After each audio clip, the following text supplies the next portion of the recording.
Welcome to Global Connections with Robert Siegel, presented by the American Friends of Rabin Medical Center. Our monthly Leaders Forum addresses vital issues facing society, the economy, real estate, medicine, technology, and science. My name is Dr. Joshua Plow.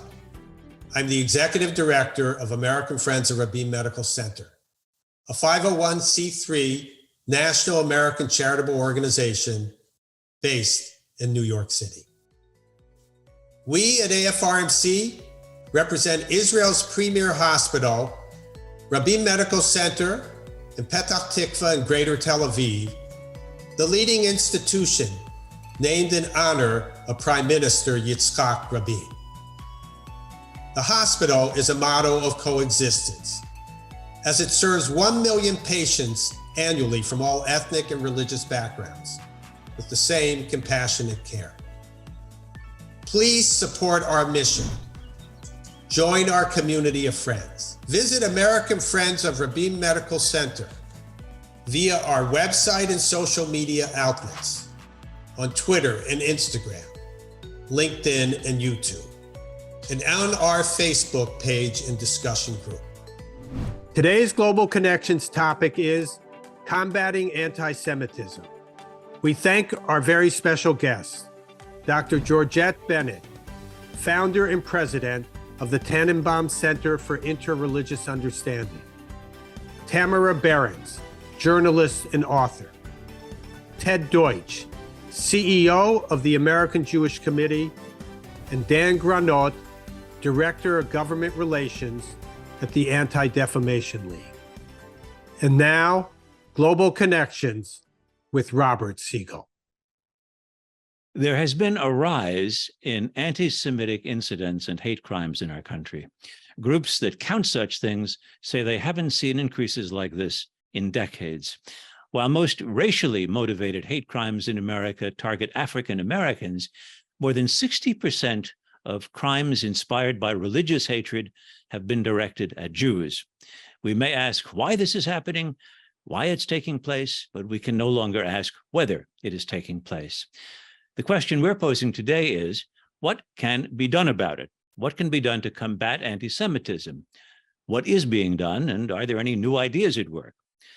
This year, the White House unveiled an unprecedented national strategy to counter anti-Semitism. It's an interagency effort led by Douglas Emhoff, who's the husband of Vice President Kamala Harris and who's Jewish. That's one of the subjects we're going to hear a lot about in this hour from a very interesting panel. Our first panelist is Dan Granot, who's Director of Government Relations for the Anti-Defamation League. The ADL has been at the forefront of fighting anti-Semitism since it was founded over a century ago. As it says on its website, ADL is founded with the clear understanding that the fight against one form of prejudice cannot succeed without battling prejudice in all forms. Dan Granot, welcome. Thanks for joining us today. Thank you so much for having me today, Robert. And first, what, if anything, is new in the Biden administration's initiative against anti-Semitism?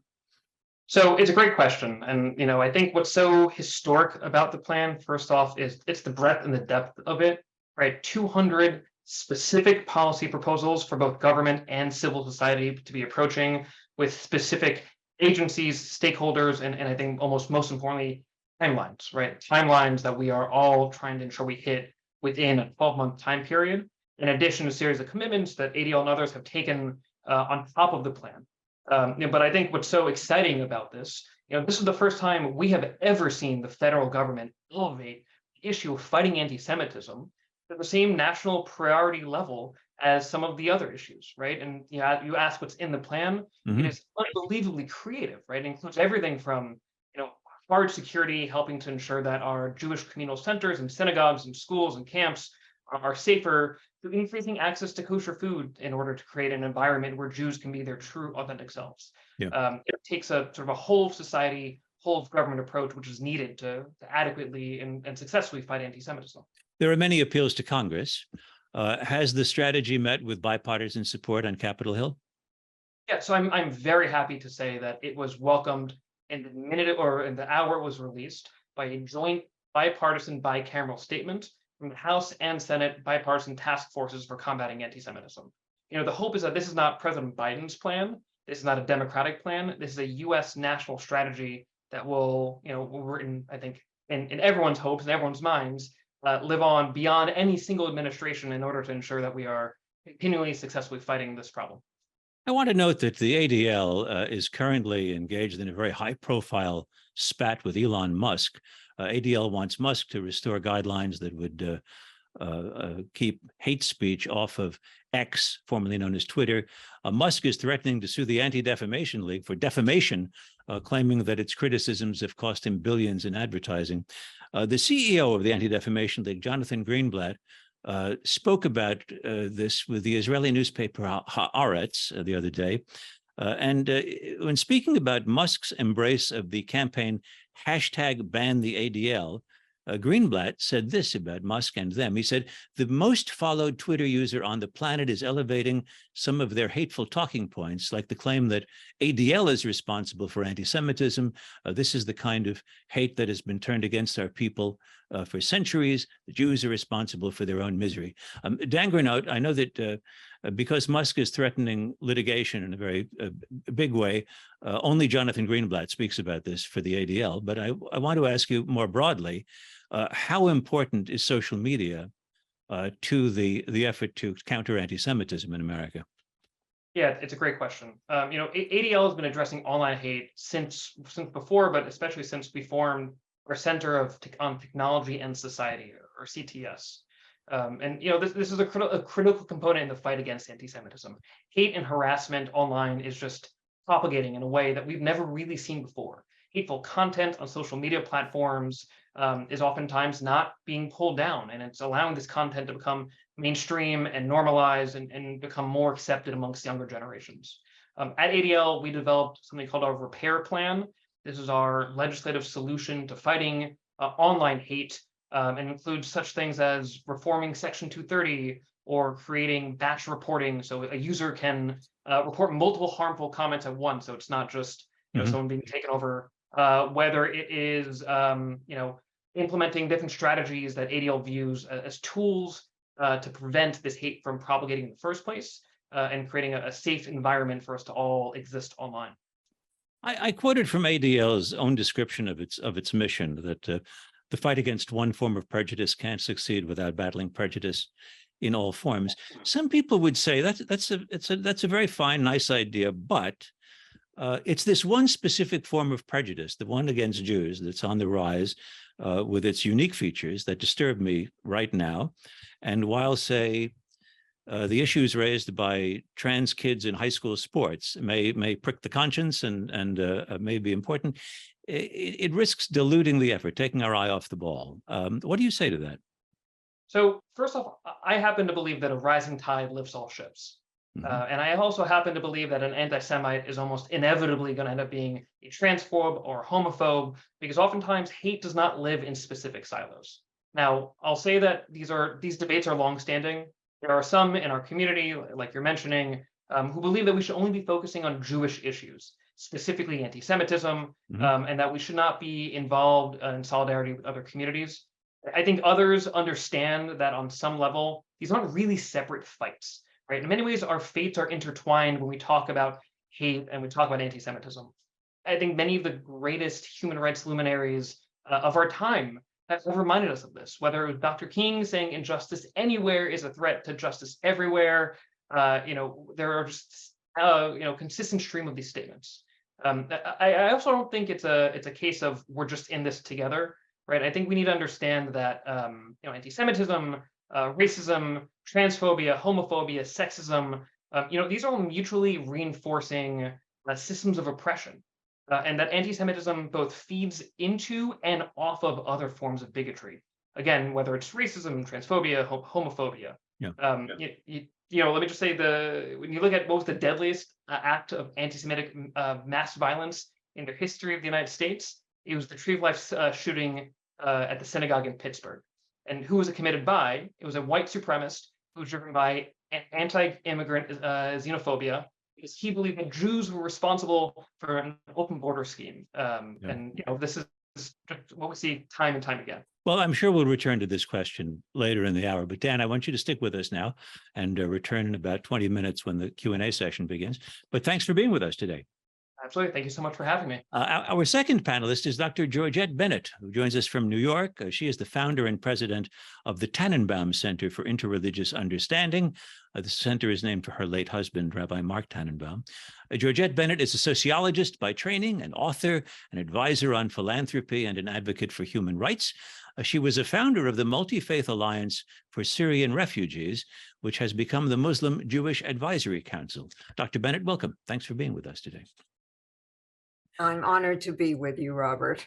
When it comes to combating anti-Semitism, you've declared a very clear starting point, which is Jews alone, you've said, cannot beat anti-Semitism. How dedicated are our allies in the fight against anti-Semitism, and do we need more allies? We absolutely need allies because anti-Semitism, approaching anti-Semitism, dealing with anti-Semitism is not a Jewish problem. It's a much broader problem than that. So it's very important to form coalitions and to make common cause with other kinds of groups, because by siloing each of these different hatreds, by Muslims being siloed in terms of Islamophobia, Jews being siloed in terms of anti-Semitism, people of color being siloed because of race. It's very easy to divide and conquer. But when people join together in coalitions, it becomes much more possible to have an impact in terms of combating all these various forms of hate. You've mentioned anti-Semitism and Islamophobia as being related, and I gather in the fight, Jewish and Muslim groups in America cooperate a great deal. Well, that's certainly starting to happen in a big way. I myself am involved with two organizations that work together. You mentioned the Muslim Jewish Advisory Council in the introduction, but also IJMA, the Inter-Jewish Muslim Alliance. I think it's particularly important for Jews and Muslims to make common cause. We are both minorities in the US with about the same number of people, so the same percentage of the population. And there are many areas in which I think we share common interests. One of them is the Christianizing of America. So where does that leave us? Another one has to do with refugees and immigration, certainly reproductive rights. So there are many areas where we can make common cause, even though there are great disagreements in terms of Israel. Let me ask you about the big disagreement. I mean, is there an effort to find some principles that Jews and Muslims, as they work together, can agree on, or simply not to talk about Israel and Palestinians? Well, in some groups, as a matter of policy, that is not part of the agenda. But I certainly have had some very interesting experience with this.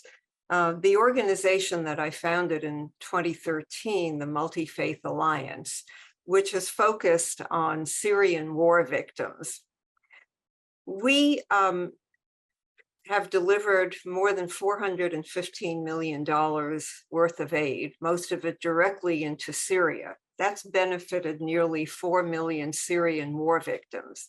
And a lot of that was done with Syrians and Israelis working together.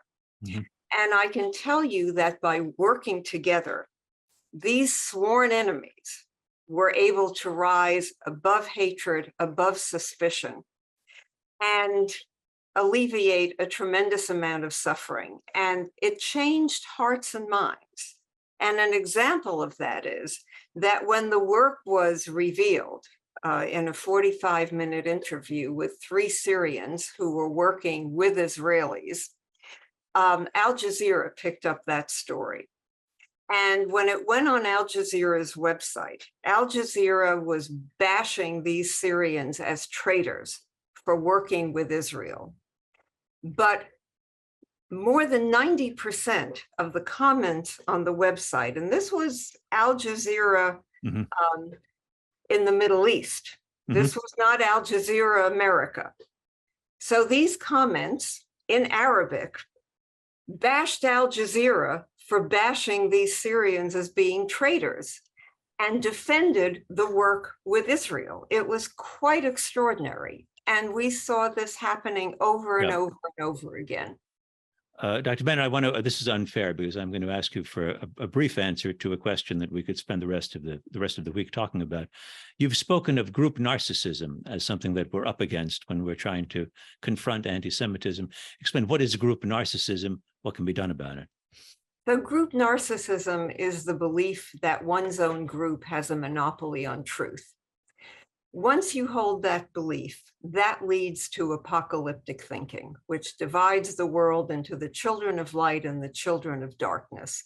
And of course, it's the Jews who often end up being the children of darkness. Once you're othering a group, you can then dehumanize them with hate speech. And then it's a very short leap from verbal violence to physical violence. And I think it needs to be addressed in a lot of ways. It's a multidimensional thing.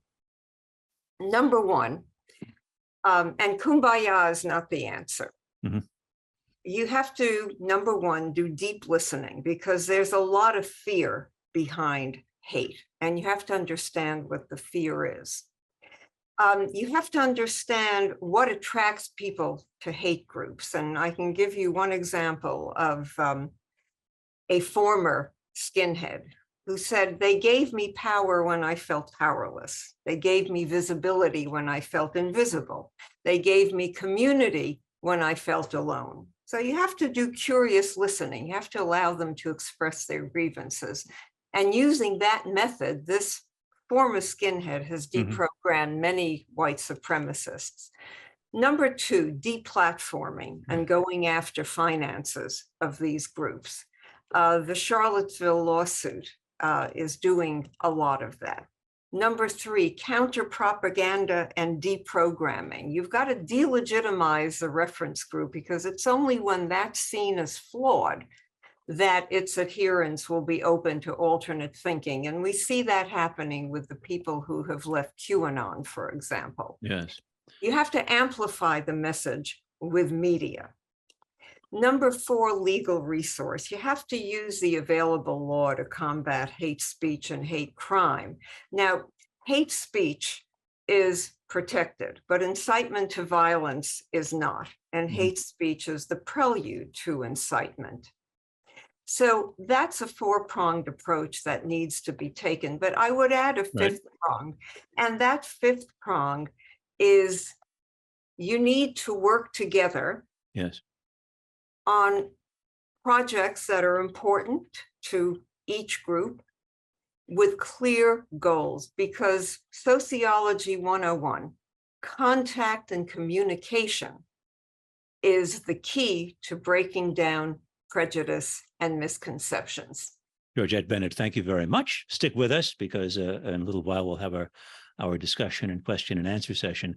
Our next panelist is the writer Tamara Berens, who has written about anti-Semitism for the publication Mosaic. While Tamara Berens now lives in Washington, D.C., she is, as you'll soon hear, originally from Britain. She has written about anti-Semitism on the far right as well as on the anti-Israel left. One of her essays is titled What American Conservatives Can Do About Right-Wing Anti-Semitism. Tamara Berens, welcome.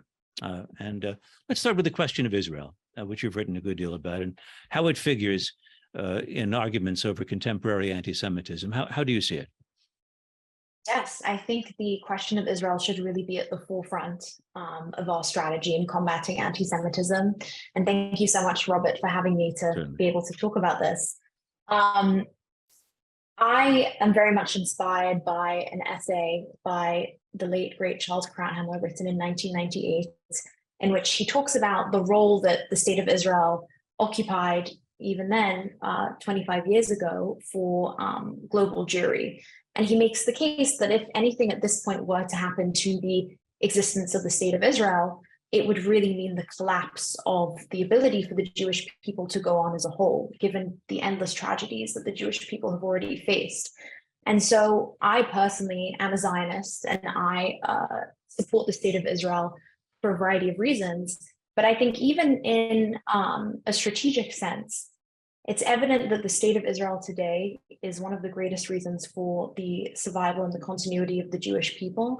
And if we don't prioritize attacks on the state of Israel, both international threats and also attacks on the nature of the US-Israel relationship, which is both people to people as well as governmental and congressional, I think that that really will bode disaster, unfortunately, for the Jewish people.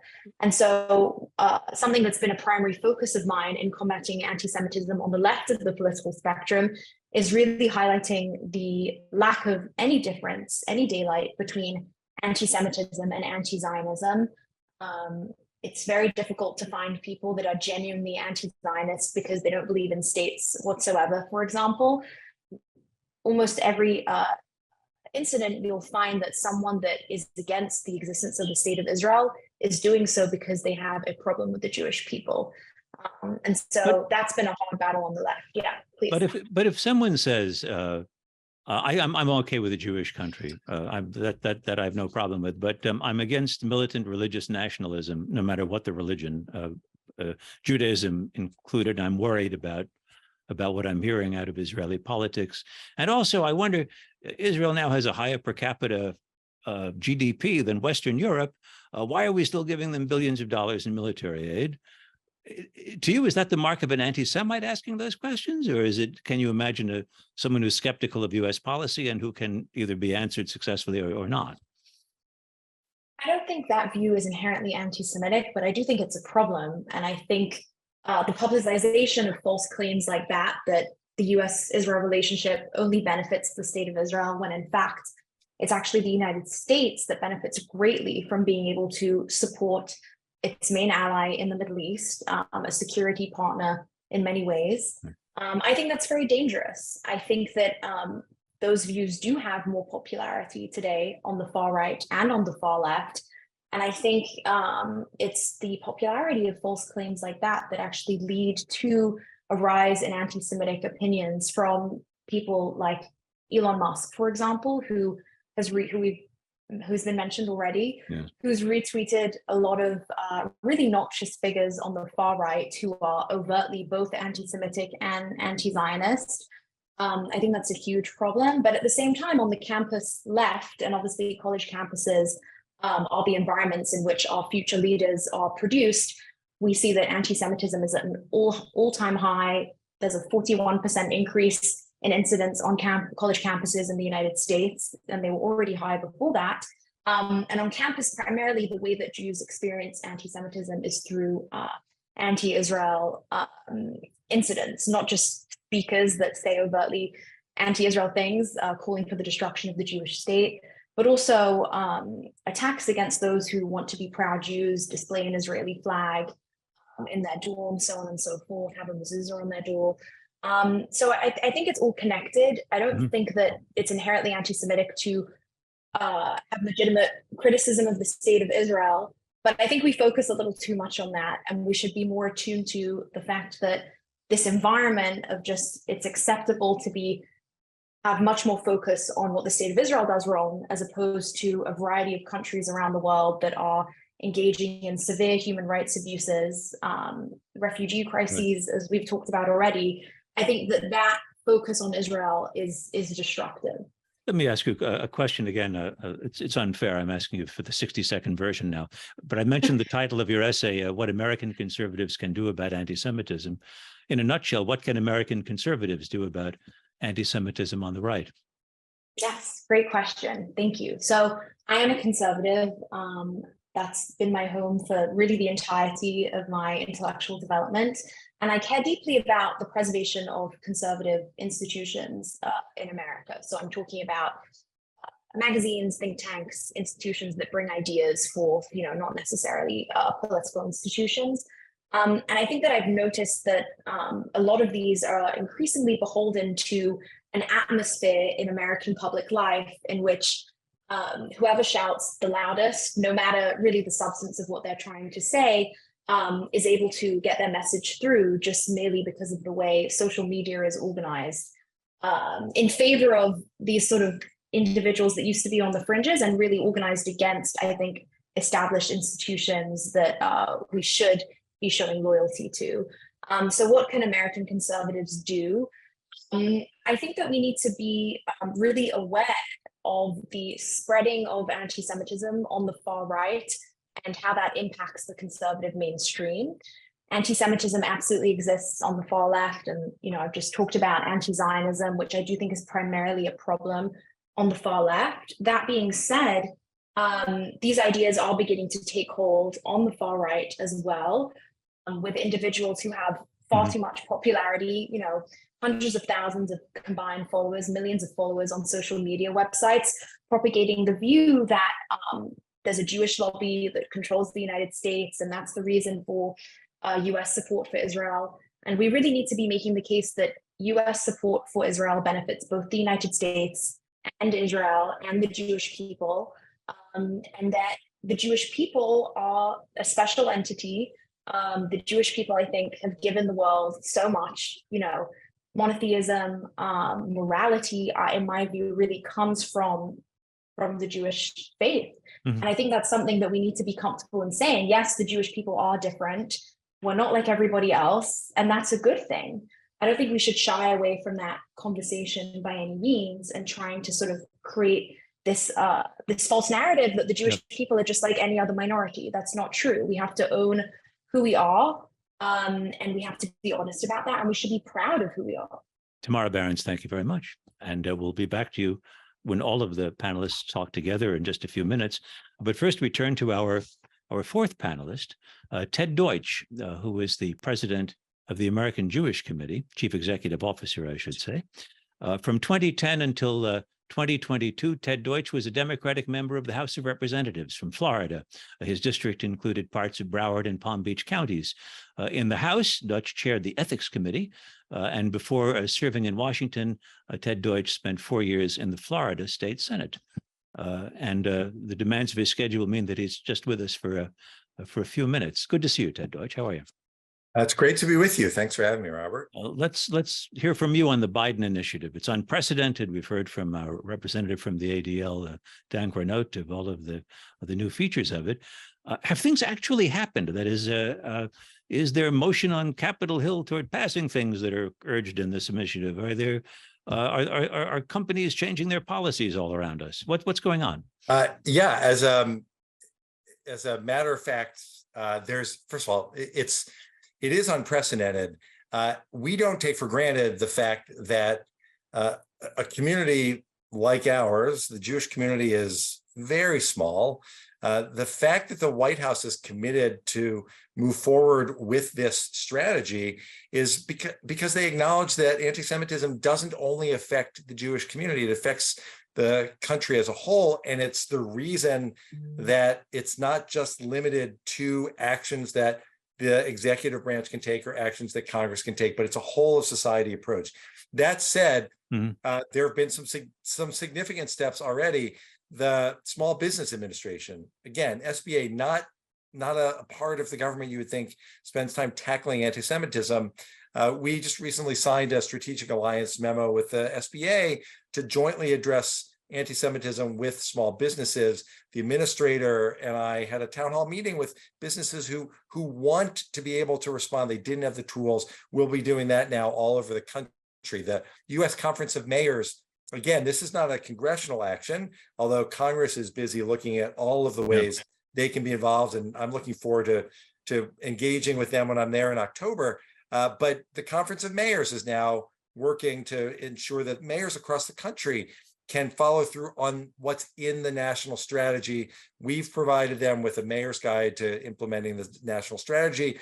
We've already seen successes around the country. Department of Agriculture, businesses, universities, there have already been a number of significant steps taken to address anti-Semitism. And it's our goal, and the reason we created a task force to focus on this, to make sure that this isn't a plan that goes on the shelf that gets referred to during political season, but is one that is actually reviewed and a focus of attention every day, because these challenges are so significant and impact the community overall. But when you speak of, say, the Small Business Administration getting involved, are we talking in that case about issues of making work, of not letting work rules make it impossible for an observant Jew to work at somewhere? Or, I mean, we're not addressing in that case violent crime or anti-Semitic, painting swastikas on walls, are we? Sure. The SBA actually is very active responding to emergencies. Mm-hmm. This is just something that they ought to also focus on. So it means everything across the board, from small business owners that are owned by members of the Jewish community that face anti-Semitism and helping them respond to those very specific acts, to businesses that don't think about how to accommodate their Jewish employees, how to respond when their Jewish employees feel at risk, the kind of information that doesn't come naturally to them. They're busy trying to make ends meet and profit in their company. This is a serious effort on the part of the SBA overall and its regional offices now to partner, in this case, to partner with us to ensure that they're covering the whole range of issues that can help protect the Jewish community. To build a strategy, or to embrace an administration's strategy to counter anti-Semitism requires, I think, at least some theory as to why we are in a moment of increased anti-Semitism. And I just wonder how you answer that question. Why should we be seeing a spike in anti-Jewish hate crimes or incidents right now? Sure. Well, look, first, it starts, Robert, with an acknowledgement that anti-Semitism, the hatred of Jews, is really at a base level. These are conspiracy theories, and they're conspiracy theories that throughout time have led to violence against the Jewish community, expulsion of Jews from nations, obviously, in the worst case, the attempted annihilation of the Jewish people during the Holocaust. So if you think about what's gone on in America and around the world, COVID actually helped bring conspiracy theories front and center. The rise of QAnon obviously brought conspiracy theories, many of them anti-Semitic, fundamentally anti-Semitic, to the fore. We saw conspiracy theories around the last election. We've seen conspiracy theories spread even in Congress, espoused by members of Congress. So when you see conspiracy theories rise overall, it is unfortunately the case throughout history that it's the Jewish community that's so often the scapegoat. And then add to that the normalization of anti-Semitism through social media, the fact that when Kanye West decides to go on an anti-Semitic rant on Twitter, that has repercussions far beyond inviting the anti-Semites out from under the rocks to hang banners across the I-4 in California, to deposit anti-Semitic flyers and leaflets across the country. So we've got to tackle all of this if we're going to seriously confront this challenge. I'm just curious, how do you, for people who wonder how one can control or keep anti-Semitic speech off of social media, what for you is the dividing line? What is the red line that separates ugly speech that's defended by the First Amendment and that we should expect people will engage in, and on the other hand, speech that steps into an area where it should be suppressed? Well, again, I think, Robert, we have to start with the acknowledgement that that social media is these are major businesses that have very clear rules about what one can and cannot do on the platform. This isn't the town square. This isn't a public space. And so, yes, it's important for us to acknowledge that there's a broad exchange of ideas that happens all the time. It's America. Of course, we support the First Amendment, but at the same time, if someone doesn't follow the rules of the company, then those rules should be enforced. And in the case of social media companies, that means making clear that if someone engages in anti-Semitism and in Holocaust denial and revisionism, that there's no place for that on the platform. If someone engages in conspiracy theories about Jews, that shouldn't be tolerated. These are the conversations that we have with the social media companies. This is what I discussed with the CEO of X just a couple of weeks ago in our office, and suggested some very specific steps that can be taken to help better identify anti-Semitism, make sure that there aren't blind spots, that everyone understands that language that they might not think is problematic is often rooted in a really dark and awful anti-Semitic history. And by doing that, we can start to ensure that the spaces online are safer and safer for everyone to participate. Ted Deutch, thanks a lot for being with us today during the time that you could spare. It's good to see you again. And Likewise. I'd like to Thanks so much. You bet. I'd like to bring back right now Dan Granot, Georgette Bennett, and Tamara Berens. And we'll toss around a couple of questions. I have one that I'd like to hear from all of you, since it hasn't come up yet. But the first pillar of the White House initiative is it deals ultimately with Holocaust education. And I know that it's very common when somebody commits a public act of anti-Semitism, bring him to the Holocaust Museum and let the ball players see what happened in Europe 70 years ago. The writer Dara Horn has written about how people love dead Jews, and has said that instead the things that Tamara Berens was talking about, that Jews should be responding to anti-Semitism with, are more positive. What role does the Holocaust and what role does Holocaust education play in combating anti-Semitism? And we'll start with Dan Granot and then go in that order. Dan?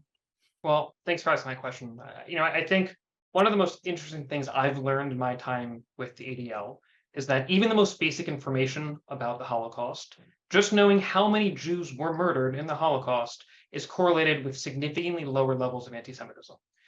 We've seen through several of our studies, through our Center on Anti-Semitism Research, that strong evidence points that those who have studied the Holocaust, particularly if it's at the school level, have lower levels of anti-Semitism long-term. Georgette Bennett? So I have a slightly different take. I think it's very important to popularize history, to make it commercial. I think that one of the programs that had the greatest impact on anti-Semitism and understanding the Holocaust was the series called The Holocaust that came out, several decades ago now. But the impact of it was absolutely tremendous in terms of attitudes toward Jews and the understanding of the Holocaust. I think we need to do much more of that, popularize it, use popular vehicles to talk about history. And Tamara Berens, do you think it's a central part of combating anti-Semitism? I think it's important, but I think ultimately Holocaust education can unfortunately be meaningless if it isn't tied to education about who Jews are today, what living, thriving Jews look like. And obviously that involves education about the state of Israel, the foundation of the state of Israel. And it also involves education about Jewish Americans and the different types of Jewish Americans that exist, what they look like, how they practice. I do agree with a lot of Dara Horn's point, as you mentioned from her book, People Love Dead Jews, that people have a discomfort with Jewish survival, Jewish thriving. And I think that perhaps comes from this emphasis on tragedy without really telling the other side of the story that, yes, there was a terrible tragedy that we should forever remember as Jews, and Americans should absolutely be educated and aware. But that being said, after the tragedy does come survival and renewal, the miracle of the state of Israel, and also the thriving of Jewish communities in America. Our viewer, Bob Olesh, who writes, I am Jewish. How can anti-Semitism be eliminated if most people need a scapegoat when something goes wrong in their life? Jewish people have been a traditional scapegoat for 3,000 years. Sorry to be a pessimist, but unfortunately, anti-Semitism is something we just need to live with during our lifetimes. Happy New Year. Well, there's a pessimistic view. Georgette Bennett, shouldn't we assume that 10, 20 years after a successful initiative from the Biden administration, there'll still be anti-Semites? Oh, yes. I think there will always be anti-Semites, but I think it is possible to reduce the extent of anti-Semitism by engaging in some of the activities that we've all been talking about here. And to Tamara's point, I think there is also a matter of religious literacy. There's such a tremendous misunderstanding of Judaism, and that the roots of the religions that a lot of the anti-Semites practice, really what they consider good in their religions comes from Judaism. And this is something that I think they need to understand. Tamara, I think, was talking about this while you interviewed her. Mm-hmm. And Dan Granot, thoughts about is pessimism perhaps warranted here? I think the key word there was eliminated. I think the effort is to combat it, not to eliminate any form of hate. And I think we're talking about what is required over here, right? And I think the short answer is there is no silver bullet to combat anti-Semitism. Rather, it takes a whole of society and a whole of government approach, whether that is utilizing Congress and the executive branch and state and local governments through the government side, whether that is on the K through 12 education and college campuses, whether the media through programs like this, whether it's through community centers, right? It is about taking that holistic approach. It's frankly why the national strategy is so impressive, is because it takes that breadth and depth approach. And it's something that ADL has, through our combat plan, attempted to use as well. Seems to me that in a way, the simplest anti-Semitism to describe and to recognize is perhaps the most odious, the white Christian nationalist KKK neo-Nazi sympathizer who checks all the boxes for political repugnance. But what about traditional allies in the drive for civil rights? When those groups come together and say, by the way, we're not just opponents we're not just against opponents of voting rights. We're not just against homophobes and misogynists and xenophobes. We're also anti-Zionist and against people who support Israel. Are old alliances surviving the current rise of anti-Semitism, Dr. Bennett? Well, it's very interesting because Henry Louis Gates Jr. is just about to produce a series. I think it's a 4-part series called Black and Jewish in America, in which he is making the case for reviving the traditional African-American Jewish alliance. But we have to identify the issues around which alliances can be formed, because it's not Jews who can combat anti-Semitism. It's got to be the non-Jews who combat anti-Semitism. The Friday night after the Tree of Life attack in Pittsburgh, going to services at my synagogue, packed with local non-Jews who wanted to express their solidarity with the Jewish community, in that case of Alexandria, Virginia. Tamara, thoughts about this? I think that finding allies is incredibly important.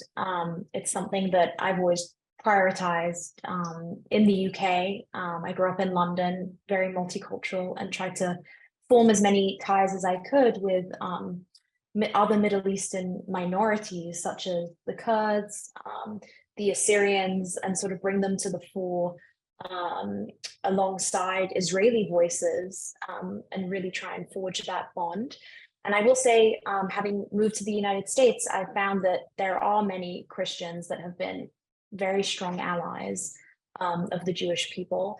And I think a lot of the misconceptions of Christian Zionism are, I hope, starting to reduce. seeing the kind of genuine support, not just for the state of Israel, but also support for Jews facing anti-Semitism from prominent Christian voices. I think there's a lot more that can be done. Again, moving away from the dead Jews paradigm and towards the living Jews paradigm. I myself am organizing a number of Shabbat dinners in the coming months with some Christian groups in order to encourage greater knowledge and awareness about the beauty of Shabbat, the Jewish Sabbath. And it's something that I hope to expand to other religious minorities as well. John Granot, thoughts about this? Yeah, look, I think that the loudest voice makes the most noise. But I think in reality, we are standing on the shoulders of giants today when it comes to partnership and allyship. Look, just a couple weeks ago, we saw the 60th anniversary of the March on Washington here in Washington, D.C. And we saw the strength of the Jewish African-American partnership in the fight for civil rights. But I also think sometimes when we talk about this joint partnership of communities, you know, the sort of most common narrative is that this really began in the 60s. And the truth is this goes back so much further than that, right? Whether it is going back to the 1800s when African-American communities took up collection funds in churches to help prepare Jewish communities who were facing violence from pogroms, whether it was HBCUs who really helped save the Jewish intellectual class from annihilation of the Holocaust by providing professorships and which created visas in order to bring people over. I think that's the real story over here, when oftentimes we end up focusing on headlines or someone who makes a lot of attention on a social media platform. I'd like to build on the point that Dan just made.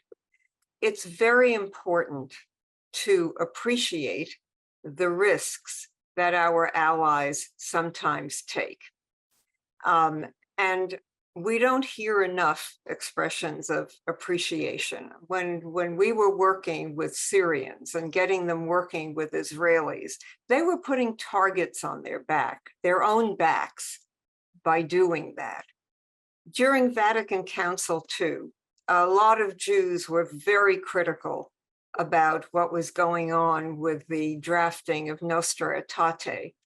And they didn't fully understand the risks that the church was taking in terms of that document, the risks that Catholics were experiencing in countries, especially Arab countries, that were opposed to anything in that document that was nice to Jews.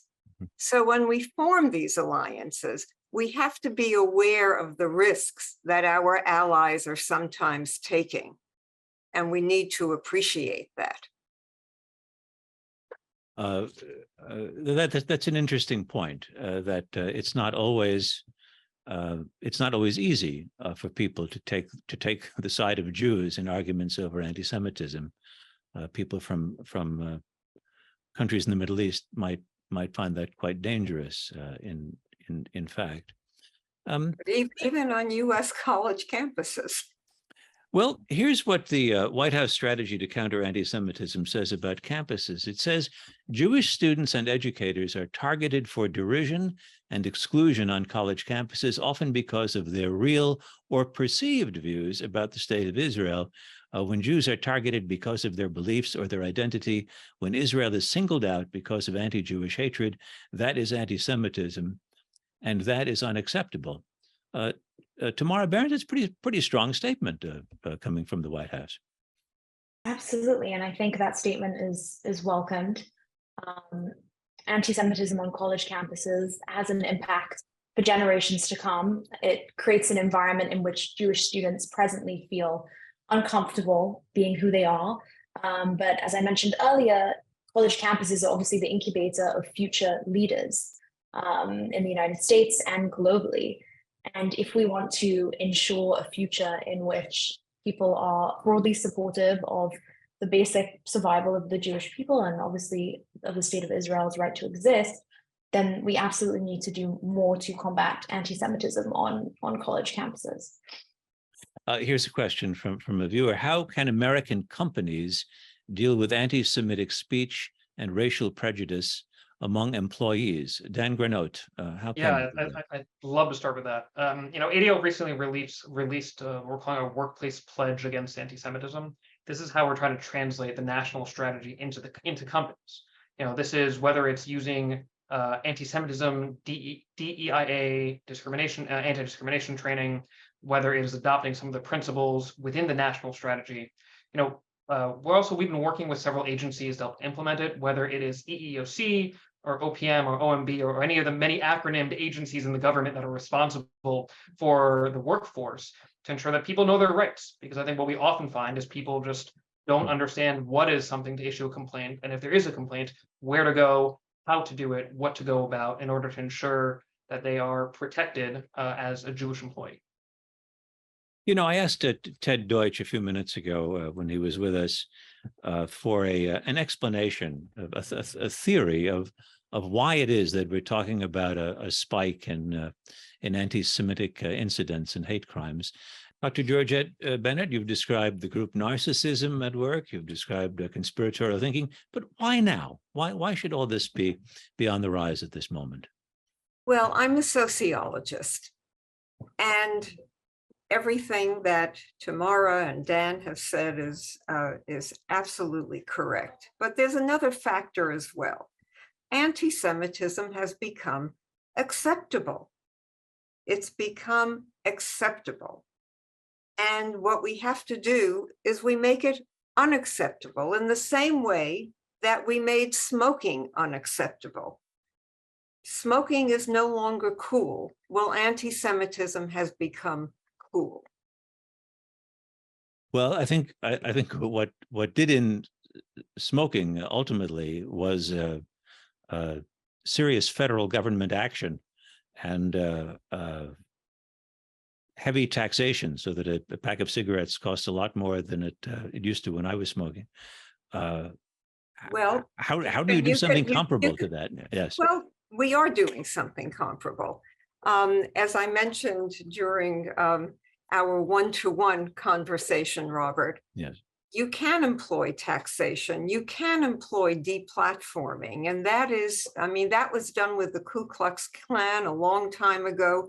The FBI went after them, the IRS went after them, and the IRS is what ultimately bankrupted them. The same thing is going on now with the lawsuits against these extremist groups in Charlottesville. Mm-hmm. So yes, you can employ the same techniques, but you also have to look at the sociological angle, which is what makes it socially acceptable, and then also tackling that. And that means counter-messaging, counter-propaganda, and delegitimizing the groups that promote it. I'd like to hear from the three of you as we wrap up about how hopeful you are.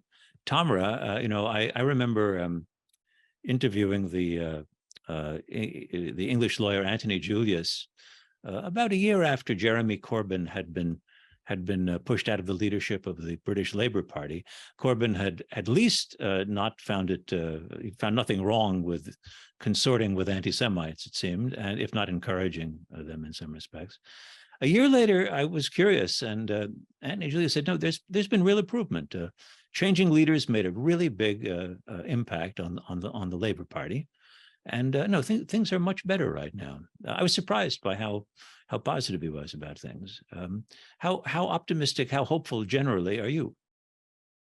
Yes, no, that's a great question. Thank you. We haven't spoken really about the UK, given there's so much to talk about in the US. I think I am overall optimistic in that I do think there is a historic precedent for friendships between the American people and the Jewish people, and obviously American Jews. America was really the first nation to grant religious liberty to the Jewish people. And I think even today we see, a flourishing set of communities around the country. And I'm optimistic, I'm hopeful, certainly compared to other areas around the world where, leaders are less serious about really tackling anti-Semitism. That being said, since you mentioned the British example, what really had to occur in order to have Jeremy Corbyn pushed out from the Labour Party and sanctioned as he deserved to be, was a concerted effort community-wide that didn't start from established communal institutions. It started from grassroots institutions that spoke up about something that they noticed, that they felt the Jewish community as a whole, the organized Jewish community, wasn't doing enough to challenge. And then eventually, thankfully, that spread to a community-wide approach. So it was a very challenging battle, required a lot of hard work, but I think with hard work, we can and should be optimistic in the US. And Dan Granot? So, we mentioned earlier that ADL has been tracking anti-Semitic attitudes since the 60s and incidents since the 70s. And we're seeing sort of high rises and high record levels of both. And yet, I sometimes say that the Kanye is right banner that was over the 405 or 305 or whichever highway it was in LA, I think it was 405. That did more to elevate and amplify the fight against anti-Semitism than so much else that's happened, right? I think in many ways that was the moment where it translated from those of us who spend our life studying this to everyday layman's terms that they recognize that this was an issue.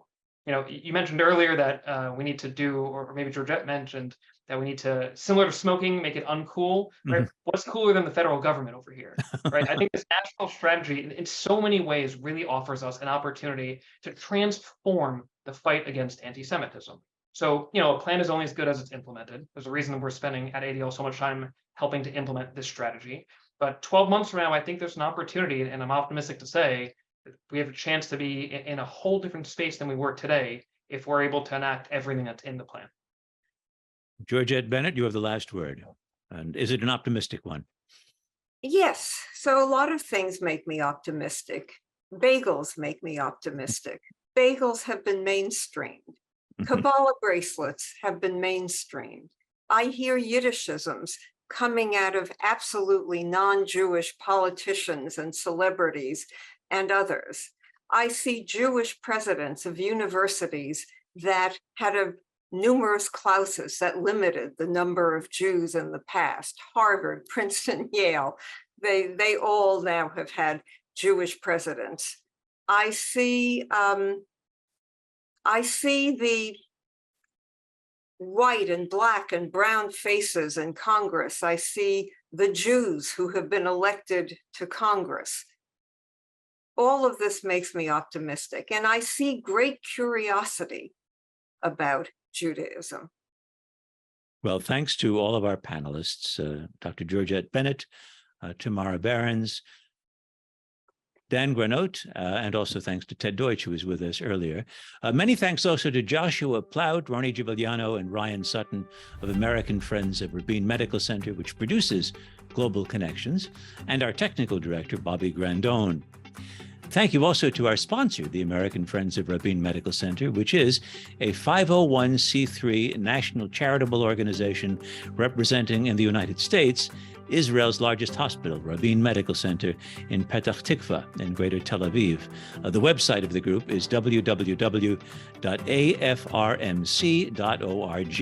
I'm Robert Siegel, and this has been Global Connections, Navigating the New Normal. Stay healthy and stay safe.